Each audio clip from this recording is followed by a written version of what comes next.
नमस्कार। आप सभी को 7वें अंतर्राष्ट्रीय योग दिवस की बहुत बहुत शुभकामनाएं। आज जब पूरा विश्व कोरोना महामारी का मुकाबला कर रहा है तो योग उम्मीद की एक किरण भी बना हुआ है। 2 वर्ष से दुनिया भर के देशों में और भारत में भले ही बड़ा सार्वजनिक कार्यक्रम आयोजित नहीं हुआ हो, लेकिन योग दिवस के प्रति उत्साह जरा भी कम नहीं हुआ है। कोरोना के बावजूद इस बार की योग दिवस की थीम योगा फॉर वेलनेस ने करोड़ों लोगों में योग के प्रति उत्साह को और भी बढ़ाया है। मैं आज योग दिवस पर ये कामना करता हूं कि हर देश, हर समाज और हर व्यक्ति स्वस्थ हो। सब एक साथ मिलकर एक दूसरे की ताकत बने। साथियों, हमारे ऋषियों मुनियों ने योग के लिए समत्वम योग उच्यते ये परिभाषा दी थी। उन्होंने सुख दुख में समान रहने, संयम को एक तरह से योग का पैरामीटर बनाया था। आज इस वैश्विक त्रासदी में योग ने इसे साबित करके दिखाया है। कोरोना के इन 1.5 वर्षों में भारत समेत कितने ही देशों ने बड़े संकट का सामना किया है। साथियों, दुनिया के अधिकांश देशों के लिए योग दिवस को उनका सदियों पुराना सांस्कृतिक पर्व नहीं है। इस मुश्किल समय में, इतनी परेशानी में लोग इसे आसानी से भूल सकते थे, इसकी उपेक्षा कर सकते थे, लेकिन इसके विपरीत लोगों में योग का उत्साह और बढ़ा है, योग से प्रेम बढ़ा है। पिछले 1.5 सालों में दुनिया के कोने कोने में लाखों नए योग साधक बने हैं। योग का जो पहला पर्याय संयम और अनुशासन को कहा गया है, सब उसे अपने जीवन में उतारने का प्रयास भी कर रहे हैं।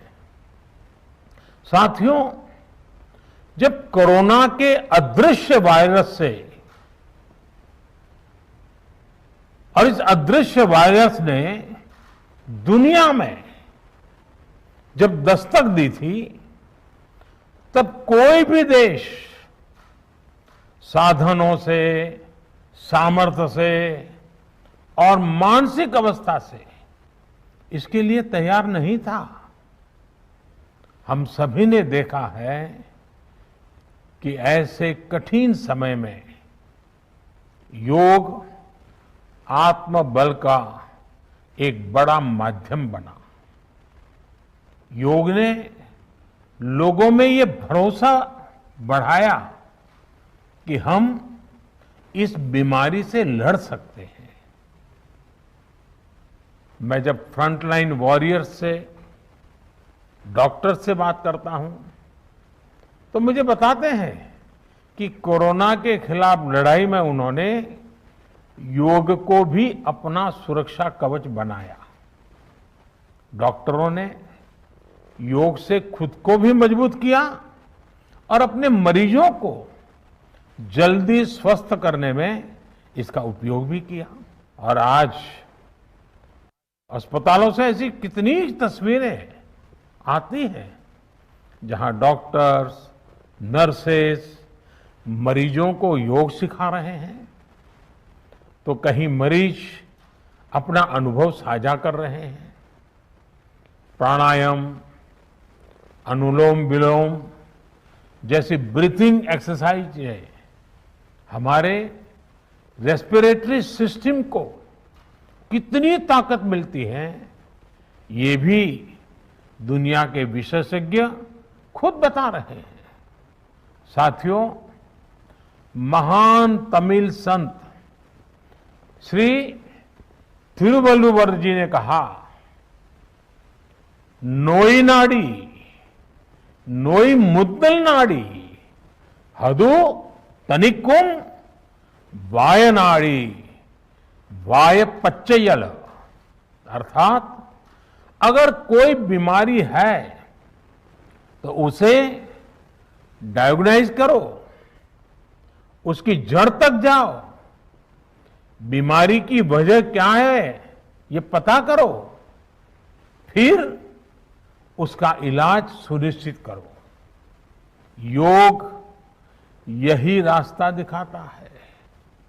आज मेडिकल साइंस भी उपचार के साथ साथ हीलिंग पर भी उतना ही बल देता है और योग हीलिंग प्रोसेस में उपकारक है। मुझे संतोष है कि आज योग के इस पहलू पर दुनिया भर में के विशेषज्ञ अनेक प्रकार के साइंटिफिक रिसर्च भी कर रहे हैं, उस पर काम कर रहे हैं। साथियों, कोरोना काल में योग से हमारे शरीर को होने वाले फायदों पर, हमारी इम्यूनिटी पर पड़ने वाले सकारात्मक प्रभावों पर कई स्टडीज हो रही है। आजकल हम देखते हैं कई स्कूलों में ऑनलाइन क्लासेस की शुरुआत में 10-15 मिनट बच्चों को योग प्राणायाम कराया जा रहा है। ये कोरोना से मुकाबले के लिए भी बच्चों की शारीरिक रूप में तैयारी कर रहा है। साथियों, भारत के ऋषियों ने हमें सिखाया है, व्यायामात लभते स्वास्थ्यम, दीर्घ आयुषम बलम सुखम, आरोग्यम परमम भाग्यम, स्वास्थ्यम सर्वार्थ साधनम। अर्थात योग व्यायाम से हमें अच्छा स्वास्थ्य मिलता है, सामर्थ्य मिलता है और लंबा सुखी जीवन मिलता है। हमारे लिए स्वास्थ्य ही सबसे बड़ा भाग्य है और अच्छा स्वास्थ्य ही सभी सफलताओं का माध्यम है। भारत के ऋषियों ने, भारत ने जब भी स्वास्थ्य की बात की है तो इसका मतलब केवल शारीरिक स्वास्थ्य नहीं रहा है। इसलिए योग में फिजिकल हेल्थ के साथ साथ मेंटल हेल्थ पर इतना जोर दिया गया है। जब हम प्राणायाम करते हैं, ध्यान करते हैं, दूसरी यौगिक क्रियाएं करते हैं, तो हम अपनी अंतर चेतना को अनुभव करते हैं। योग से हमें ये अनुभव होता है कि हमारी विचार शक्ति, हमारा आंतरिक सामर्थ्य इतना ज्यादा है कि दुनिया की कोई परेशानी, कोई भी नेगेटिविटी हमें तोड़ नहीं सकती।